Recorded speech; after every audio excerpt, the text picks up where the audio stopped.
ಆ ನಕಲಿ ದೇವಮಾನವನ ಕಡೆಯವರು ಅಂತ ಹೇಳಿ ನಮ್ಮ ಕಾರ್ಯಕರ್ತರಿಗೆ ಕಾಲ್ ಮಾಡಿ ಅಥವಾ ಎದುರು ಸಿಕ್ಕಾಗ ನಮ್ಮನ್ನು ನೋಡ್ತೀವಿ ಅಂತೇಳಿ ಒಂದು ಏನೋ ಮಾತಂದಿದ್ದಾರಂತೆ.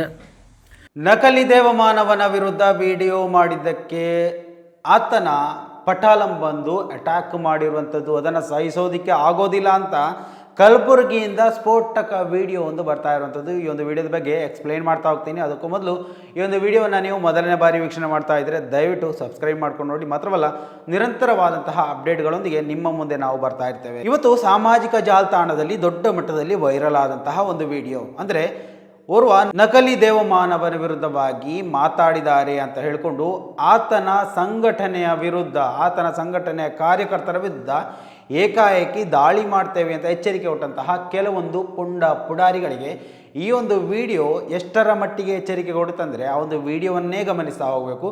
ಸೊ ಆ ಒಂದು ವಿಡಿಯೋದಲ್ಲಿ ಆತ ಹೇಳುವಂತಹ ಒಂದೊಂದು ಮಾತುಗಳು ನಾವಿವತ್ತು ಕೇಳಬೇಕಾದಂತಹ ಒಂದು ವಿಚಾರ. ಅಂದರೆ ಯಾರೋ ಬಂದರು, ಯಾರಿಗೋ ಬೇಕಾಗಿ ಇಲ್ಲಿ ನಮಗೆ ಹಲ್ಲೆ ಮಾಡ್ತೀವಿ, ಅದು ಮಾಡ್ತೀವಿ, ಬೆದರಿಕೆ ಆಡ್ತಾ ಇರಂದರೆ ಸುಮ್ಮನಿರೋದಕ್ಕೆ ಇದು ನಾವು ಕಲಬುರಗಿಯವರು, ಉತ್ತರ ಕನ್ನಡದವರು, ಉತ್ತರ ಕನ್ನಡದಲ್ಲಿ ಬಂದು ನಿಮ್ಮ ಹವ ಬೇಡ ಅನ್ನುವಂತಹ ಒಂದು ತಾಕೀತು ಕೊಟ್ಟ ಹಾಗಿತ್ತು. ಸೊ ಆ ಒಂದು ವಿಡಿಯೋವನ್ನು ಗಮನಿಸ್ತಾ ಬರೋಣ. ಆತ್ಮೀಯ ಬಂಧುಗಳೇ ನಮಸ್ಕಾರ. ಮೊನ್ನೆ ನಮ್ಮ ಕಲಬುರಗಿ ಜಿಲ್ಲೆ ಜೇವರ್ಗಿ ತಾಲೂಕಿನ ನಕಲಿ ದೇವಮಾನವನೊಬ್ಬನ ಬಗ್ಗೆ ಒಂದು ವಿಡಿಯೋ ಮಾಡಿದ್ದೆ. ಆತನ ಕುರಿತು ನಮ್ಮ ಸಂಘಟನೆ ವತಿಯಿಂದ ದೂರು ಕೂಡ ನಾವು ಸಂಬಂಧಪಟ್ಟಂಥ ಅಧಿಕಾರಿಗಳಿಗೆ ಮತ್ತು ಇಲಾಖೆಗೆ ಕೊಟ್ಟಿದ್ದೇವೆ. ಮುಂದಿನ ಕ್ರಮಕ್ಕಾಗಿ ಅವರು ಏನು ಪ್ರೊಸೆಸ್ ಮಾಡಬೇಕು ಮಾಡ್ತಾ ಇದ್ದಾರೆ. ಈ ಮಧ್ಯ ಆ ನಕಲಿ ದೇವಮಾನವನ ಕಡೆಯವರು ಅಂತ ಹೇಳಿ ನಮ್ಮ ಕಾರ್ಯಕರ್ತರಿಗೆ ಕಾಲ್ ಮಾಡಿ ಅಥವಾ ಎದುರು ಸಿಕ್ಕಾಗ ನಮ್ಮನ್ನು ನೋಡ್ತೀವಿ ಅಂಥೇಳಿ ಒಂದು ಏನೋ ಮಾತಂದಿದ್ದಾರಂತೆ. ನಮ್ಮ ಉತ್ತರ ಕರ್ನಾಟಕ ಭಾಗದಲ್ಲಿ ನೋಡ್ತೀವಿ ಅಂತಂದರೆ ಅದು ಬೇರೆ ಅರ್ಥ ಕೊಡುತ್ತೆ. ನೀವು ನಮ್ಮನ್ನು ನೋಡೋದು ತಟ್ಟಲಿಗೆ ನಾವು ನಿಮ್ಮನ್ನು ನೋಡ್ತಾ ಇದ್ದೀವಿ, ಇಡೀ ಸಮಾಜ ನಿಮ್ಮನ್ನು ನೋಡ್ತಾ ಇದೆ, ಕಾನೂನು ಕೂಡ ನಿಮ್ಮನ್ನು ನೋಡುತ್ತೆ.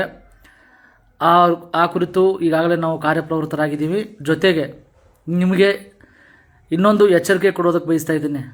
ನೀವು ಹೇಳಿರೋದು ನಮ್ಮ ಹತ್ತಿರ ಏನಾದರೂ ದಾಖಲೆಗಳಿದ್ದರೆ ನಾವು ಖಂಡಿತವಾಗಲೂ ನಿಮ್ಮ ವಿರುದ್ಧ ಮತ್ತೊಂದು ಕಂಪ್ಲೇಂಟ್ ಮಾಡ್ತಿದ್ವಿ. ದಾಖಲೆಗಳು ಇಲ್ಲ, ಊಹಾಪೋಹಗಳು ಇರೋದರಿಂದ ನಿಮಗೆ ಒಂದು ಎಚ್ಚರಿಕೆಯನ್ನು ನಾನು ಕೂಡ ಕೊಡ್ತಾ ಇದ್ದೀನಿ. ಈ ಮೂಲಕ ನಮ್ಮ ಸಂಘಟನೆಯ ಕಾರ್ಯಕರ್ತರಿಗೆ ಮತ್ತು ನಮಗೆ ಏನಾದರೂ ಹೆಚ್ಚು ಕಡಿಮೆ ಆದರೆ ಅದಕ್ಕೆ ತಾವೇ ನೇರವಾಗಿ ಜವಾಬ್ದಾರಿ ಆಗ್ತೀರಿ. ಜೊತೆಗೆ ನಮ್ಮ ಸಂಘಟನೆಯ ಕಾರ್ಯಕರ್ತರಿಗೆ ಒಂದು ಕೂದಲೆಳೆಯಷ್ಟು ತೊಂದರೆ ಆದರೂ ಯಾವುದೇ ಕಾರಣಕ್ಕೂ ನಾನು ಮಾತ್ರ ನಿಮ್ಮನ್ನು ಸುಮ್ಮನೆ ಬಿಡೋದಿಲ್ಲ. ಯಾಕೆ ಅಂತಂದರೆ ನಮಗೆ ನಮ್ಮ ಸಂಘಟನೆಯ ಕಾರ್ಯಕರ್ತರ ಯೋಗಕ್ಷೇಮ ಮುಖ್ಯ.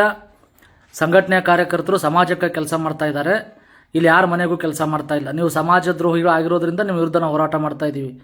ಕೊನೆಯ ಬಾರಿಗೆ ಎಚ್ಚರಿಸ್ತಾ ಇದ್ದೀನಿ ನಿಮ್ಮನ್ನೇ, ಏನಾದರೂ ನಮ್ಮ ಕಾರ್ಯಕರ್ತರಿಗೆ ತೊಂದರೆ ಆದರೆ ನಿಮ್ಮನ್ನು ಮಾತ್ರ ಸುಮ್ಮನೆ ಬಿಡೋದಿಲ್ಲ ನಾನು. ಇದನ್ನು ಸ್ಪಷ್ಟವಾಗಿ ಅರ್ಥ ಮಾಡ್ಕೊಳ್ಳಿ ನೀವು. ಯಾಕೆ ಅಂತಂದರೆ ನಮಗೆ ಕಾರ್ಯಕರ್ತರು ಬಹಳ ಇಂಪಾರ್ಟೆಂಟು, ಜೊತೆಗೆ ಅವರ ಯೋಗಕ್ಷೇಮ ಕೂಡ ಭಾಳ ಇಂಪಾರ್ಟೆಂಟು.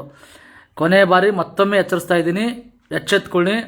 ಯಾವುದೇ ಕಾರಣಕ್ಕೂ ನಮ್ಮ ಕಾರ್ಯಕರ್ತರ ಬಗ್ಗೆ ಆಗಲಿ ನಮ್ಮ ಬಗ್ಗೆ ಆಗಲಿ ಹಗುರವಾಗಿ ಮಾತನಾಡ್ತಕ್ಕಂಥದ್ದು ಅಥವಾ ಈ ಯಾವುದಾದ್ರೂ ಗೊಡ್ಡು ಬೆದರಿಕೆಗಳು ಮಾಡ್ತಕ್ಕಂಥದ್ದು ಮಾಡಿದ್ರೆ ಮತ್ತೆ ಮುಂದಿನ ನಡೆ ಏನಿದೆ ಅಂತ ನಾವು ಹೇಳೋದಿಲ್ಲ, ಮಾಡಿ ತೋರಿಸ್ತೀವಿ. ಎಚ್ಚರಿಕೆ ಇರಲಿ.